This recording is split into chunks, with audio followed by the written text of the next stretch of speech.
to be able to accomplish something. And sometimes the further we move away from doing things for ourselves and everything that's done for us, the more separated we feel from ourselves and one another.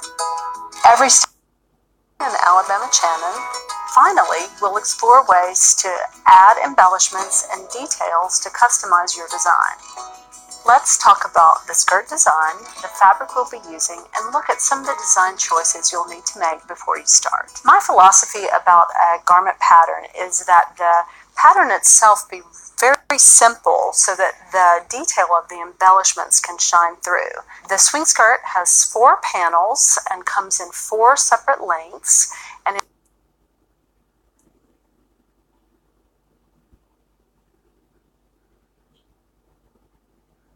is entirely hand sewn, just like the embellishments that we'll be doing. The pattern is available in multiple so that the detail of the embellishments can shine through. The swing skirt has 4 panels and comes in 4 separate lengths and is entirely hand sewn, just like the embellishments that we'll be doing. The pattern is available in multiple ways. The class includes a downloadable version. You can purchase a paper pattern from the School of Making, and the pattern is also available in our first book, Alabama Stitch Book, as well as Alabama Studio Sewing Patterns on a disc.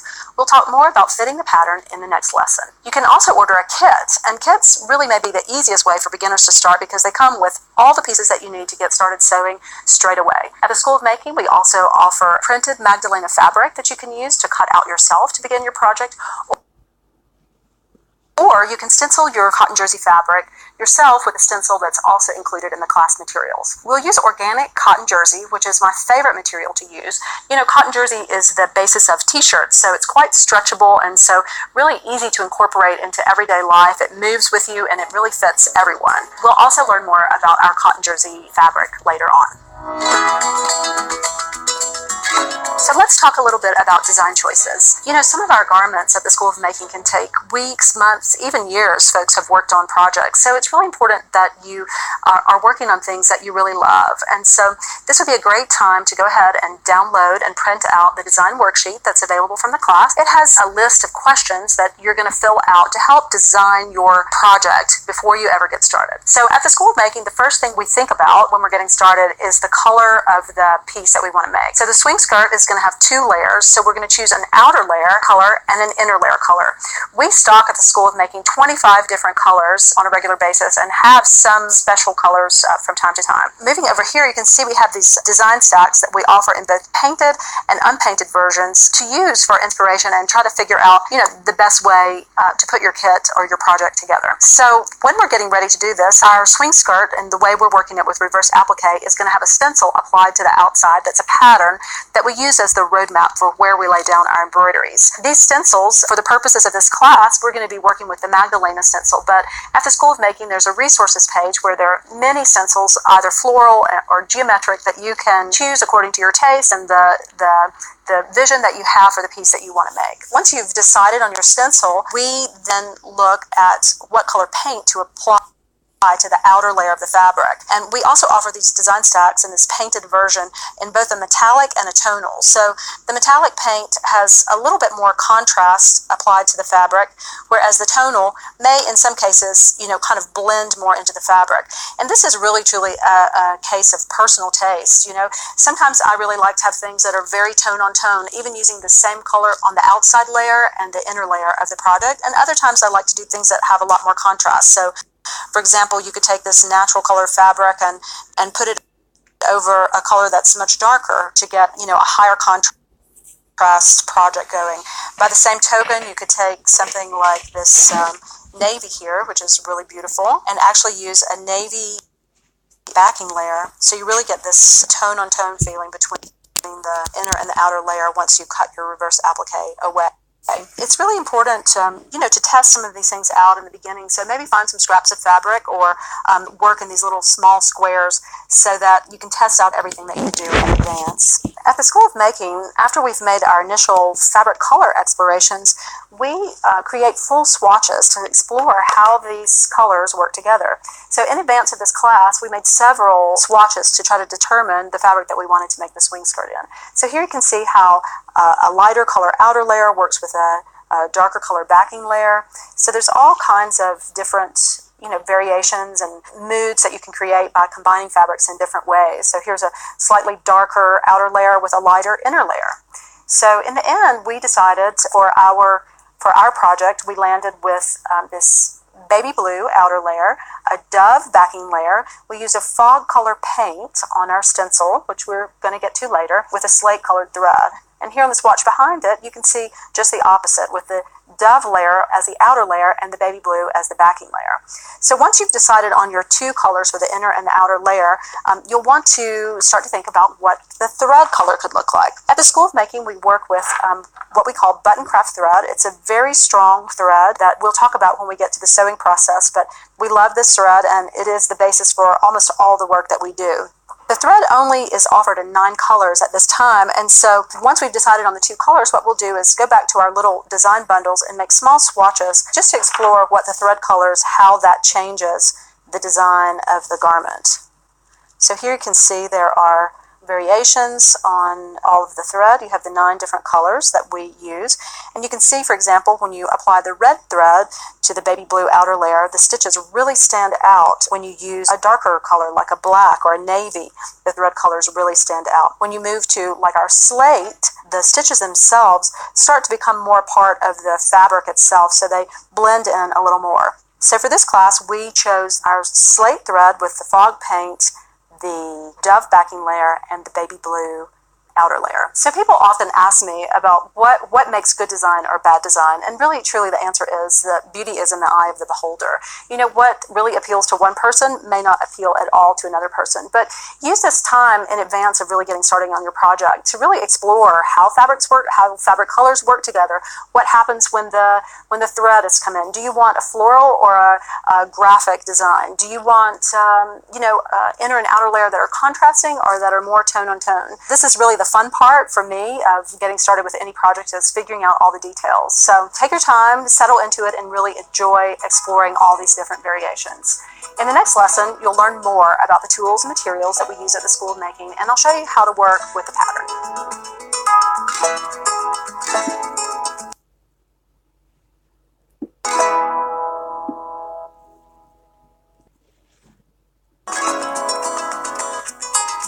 Our organic supply chain is really important to us. It's taken us a decade to really secure that supply chain. And I always say that cotton is kind of a miracle because it has a really long growing season. It's planted in the spring and not harvested to the fall. So there's really a lot that can happen between planting and harvesting. There's also a system here where many things have been outsourced, so moved to other countries. And so sometimes a lot of the machinery required to process a particular kind of fiber might not even be here any longer. Or a small company that was once spinning our yarn closed down. And so it has been challenging, to ensure that this unbroken supply chain goes from seed all the way to the shelf. I think I just wanted to prove that it could be done. It's a buttery cotton. It's soft, but it's very sturdy. I have some pieces that I've worn for going on 8 years that are still in rotation in my daily wardrobe. So not only is it beautiful, it has a lovely finish, it's soft and buttery, but it really stands the test of time. So it's the real deal. I really believe that the idea of quality applies not only to our organic cotton jersey, but to all of the other materials and tools that we incorporate into our work. I'll show you here how to choose the right size, adjust the pattern if needed, then we'll talk about the supplies I like to use when I'm sewing. The first thing you want to do is to measure yourself and check the size chart I've included here. So fit of the swing skirt it's really a personal preference where you want it to fall on your body. When you're measuring yourself, what you're going to want to do is take your shoes off, stand straight, just in your underwear. Waist is measured right at the natural dip. All of us have like a little a point where the waist sets in. So you want to take your tape measure and go right to that point of the waist. Now, a lot of people like very much to wear their skirts at their natural waist, but some folks like to wear it at the high hip. Now, the high hip is going to be the point right where the pelvic bone starts, and the lower hip is going to be traditionally where the pelvic bone ends, or sometimes I'll like to measure, as in myself, at the largest point of the hip just to get that widest measurement. And you can see here the difference in measurement between the waist and the high hip is 6 inches. So if you like your skirt to sit down a little bit further, then you're going to want to measure at that point where you like the skirt to sit. When thinking about fit, don't forget that cotton jersey is very stretchable, even with the 2 layers and even after embellishment with the Magdalena stencil. It is going to be forgiving, and the more you wear it, the more it kind of takes on the shape of your body. So when you're choosing a size, also think about, what your personal preferences are. Not everyone has the same preference. Myself, I like to have a more fitted top and a looser bottom. So some people prefer just the opposite, looser fitting top with a more fitted skirt. So take all those preferences into account, where you want it to sit, if you want it loose or tight, when you're looking at the measurements and choosing your pattern size. There are also things that we can do after the embroidery and embellishment is finished to streamline the size, either making it smaller or slightly larger. So just take all those things into account when you're choosing your size, and we'll go from there. We spoke earlier that there are several ways to get your pattern. I have my pattern printed out here on a single piece of paper. I had it done at a local print shop that prints architectural drawings. If you want, you can also print it at home on a regular home printer and then tile or place the pieces together and tape them. But we found this is a very easy and affordable way to manage our patterns. Once your pattern is printed, you do want to check this box right here. So this is the measurement box. It should always be 2 by 2 inches. So you can see that our pattern is printed to the right size here. Very important to check that. The other thing we have right here is our measurement box. It's like a key for which sizes are designated by which lines here. And so if I were, for example, to choose the small, I'm going to look for the short and long dashed line and cut out along that line. So now that we have our pattern, we want to talk about, altering the fit to fit your own personal tastes and figures. So let's first talk about changing the length. Once you have your piece cut out, you can see that it comes in 4 lengths here. These are our 4 most requested lengths, our favorite lengths that our makers want to use. You can always choose something between these lengths as well, or you can add length to the bottom of the pattern by extending this line down and following the same curve. You will notice as the skirt gets longer, these lines go out at a diagonal. So if you use that method to make a skirt longer, you actually increase the sweep of the skirt, and you may want that. The other way to do this, if you want to keep the sweep of the skirt the same but add that length to it, is to make an alteration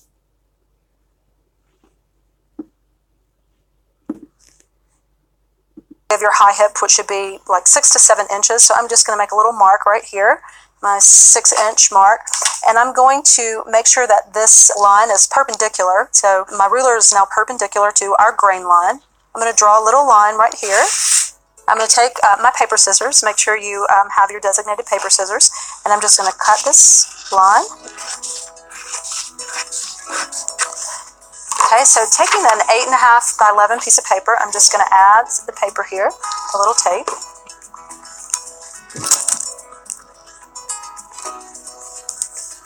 So let's say I want to add 2 inches to this, or 1 inch, whatever you like to add. Just going to take the whole thing down here. I'm going to take my ruler again against that straight line. So let's add an inch to this. I'm just going to draw another line right here. And I'm going to add this bottom pattern piece, making sure to follow the same line. Just going to line all these up, tape this down.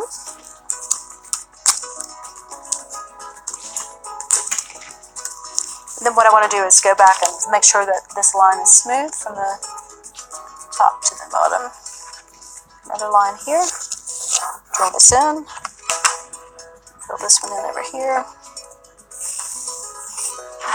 And then I'm just going to trim this excess away.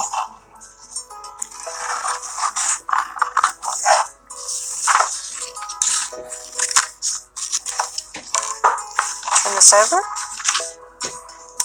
Take this down as well. Just make sure it's taped well together. There you have your finished skirt. So this skirt would now be 29 inches. So by the same token, just like you can change the length of the skirt, you can also alter the width of the skirt. Like if you want to add, so I'm going to pull this pattern back up. You know, looking at the key here, you can see when you examine these lines on the pattern that each size goes up 1/8 of an inch on each side of the pattern. So to add that extra size, I'm just going to place my ruler exactly on that outer line and then take my pencil and just draw a line. Connect this here. Do that on the other side and then just cut out as normal. At the same time, there are other ways that you can work with these panels to alter the fit and the size. So I have, for example, added at some points an extra panel, so you have 5 panels instead of 4. That can give you a larger size. I've also taken a panel away to make a skirt for my daughter, so it's quite flexible how you use these panels together.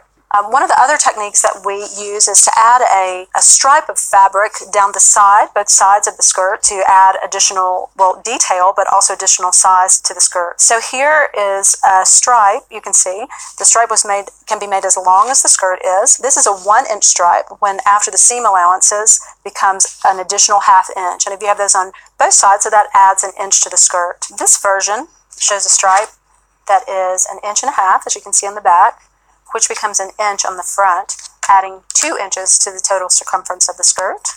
And on this final swatch here, we have a 2-inch stripe, as you see on the back, that becomes 1.5 inch stripe, becoming 3 inches in the total skirt. At the School of Making, we transfer our patterns to this paper called oak tag because it is more durable and we use our patterns over and over again. You may find that this becomes your favorite skirt and you may want to make many, many more, so consider adding it to a sturdy oak tag as well. This is a labor-intensive process that you'll put a lot of time and effort into. Our materials are so specific because we tested them to last generation after generation. So the first thing that I want to talk about is our button craft thread. We chose this thread because I always jokingly say it's the strongest thread known to man. There's really almost nothing you can do to break it, contrary to a lot of threads that are made today. You'll find that it's really enjoyable to sew with it. It has a coated surface that moves really easily through the multiple layers of fabric. We also work with an embroidery floss. We're going to get into more of that later in the class, but this is a beautiful floss that can be used for a lot of different kinds of embroideries and embellishments. So we also have our fold-over elastic. This is something that you're really going to enjoy. This is a beautiful elastic that's made in Japan. It's made in a special machine that creates this knitted fold into the middle of the elastic. It has a lot of stretchability, is really strong, and we also apply this by hand. This comes in about 25 colors and can be matched pretty closely to any of the fabrics that we use. Also very important is the paint color. So once you have your fabric and your stencil picked out and ready to go, you'll want to do some special paint tests to see what works best on the color that you've chosen. This is a water-soluble paint. We use it with an airbrush. You can also paint with it. We're going to get to that in some of the upcoming lessons. Working with a great tool can really mean the difference between enjoyment and frustration with the project that you're doing. So I have a few tools that I find are really important, and I just want to go over them with you. So, one of the most important things in the work that we do is the sewing needle. And, there was a time when sewing was really the work of humanity.